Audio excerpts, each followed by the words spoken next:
আপনার কি মনে হয় আপনি কোনো বড় ধরনের শারীরিক সমস্যায় ভুগছেন, যদিও আসলে ডাক্তারের কাছে বারবার যাওয়ার পরেও দেখা গিয়েছে যে তেমন কোনো অসুখই হয়নি, কিন্তু মন থেকে আসলে এই ভয়টা যাচ্ছেই না।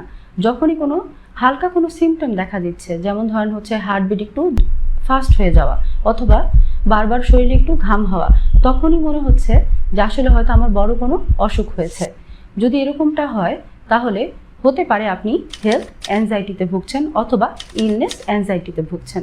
যদি এরকমটা আপনার সাথে হয়ে থাকে অথবা আপনি দেখেন যে হ্যাঁ চারপাশের কারোর সাথে আসলে এরকমটা মিলে যাচ্ছে, তখন নিজেকে অথবা তাকে কোন কোন জিনিসগুলো আসলে ঠিক করা যাবে না তার জন্য উপদেশ দেওয়া যেতে পারে।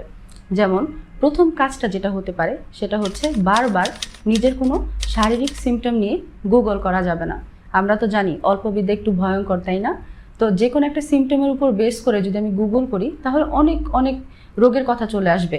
তখন সেলফ ডায়াগনোসিসটা করা যাবে না, নিজেই নিজের কোনো একটা অসুখের নামটা দেয়া যাবে না। সেকেন্ড কি করা যাবে না, যদি এরকম হয় যে হ্যাঁ আপনি কখনো দেখেছেন আপনার আত্মীয় স্বজন অথবা চারপাশে যে কারো এরকম হচ্ছে অনেক সোয়েটিং হচ্ছিল, হার্টবিট অনেক বেড়ে গিয়েছে, তারপরে তার হার্ট অ্যাটাক হয়েছে এবং তারপর সে মারা গিয়েছে, তাহলে নিজের কোনো সিমটমের উপর বেস করে আশেপাশে কারো যদি সিমিলার কিছু হয়ে থাকে তার সাথে মিলানো যাবে না যে হ্যাঁ ওরও তো এরকম হয়েছিল, তার মানে আসলে আমার হয়তো সিমিলার কিছু একটাই হবে।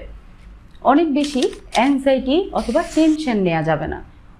অসুখ তো হতেই পারে, আপনি তো হয়তো বা বারবার ডাক্তারের কাছে গিয়েছেনই, কিন্তু সন্দেহটা হয়তো মন থেকে যাচ্ছে না। আপনি তখন হয়তো বারবার আশেপাশে চারপাশের কাউকে জিজ্ঞেস করছেন যে আচ্ছা আসলেই কি আমার হার্ট অ্যাটাক হবে, আমি কি আসলে বড় কোনো অসুখ হলো? আমি তো সেদিন দেখেছিলাম যে ওর এরকম গ্যাসের ব্যথা উঠেছিল, তারপর তো হচ্ছে ওর স্ট্রোক হয়েছে, তাহলে আমারও কি এরকম হবে?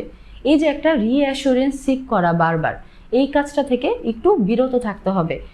আপনি যেখানে দেখলেন যে অনেক অনেক টেস্ট করার পরও আসলে এই রোগের আসলে কোনো ভিত্তি বের হয়নি, আসলে সেক্ষেত্রে আরেকজনের মানুষ শুধু বলে দিলেই কি আসলে মাথাটা ঠান্ডা হয়ে যাবে? আসলে কিন্তু ঠান্ডা হবে না। আমরা বলে থাকি ইলনেস অ্যাংজাইটি হচ্ছে পারসেপশন এবং কগনিশনের একটা ডিসঅর্ডার। তার মানে একটা সিমটমকে আমি কিভাবে দেখছি এবং সেটা নিয়ে কি ভাবছি তার মধ্যে একটা অসামঞ্জস্যতা। তাহলে এতগুলো কথা তো বলে ফেললাম যে কি কি আসলে করা যাবে না। এখন বলবো কি তাহলে করতে হবে, কিভাবে নিজেকে একটু সামলাতে পারি। সেটা হচ্ছে যখন এরকম দেখবেন অবশ্যই একজন মেন্টাল হেলথ প্রফেশনালের সাহায্য নিতে পারবেন।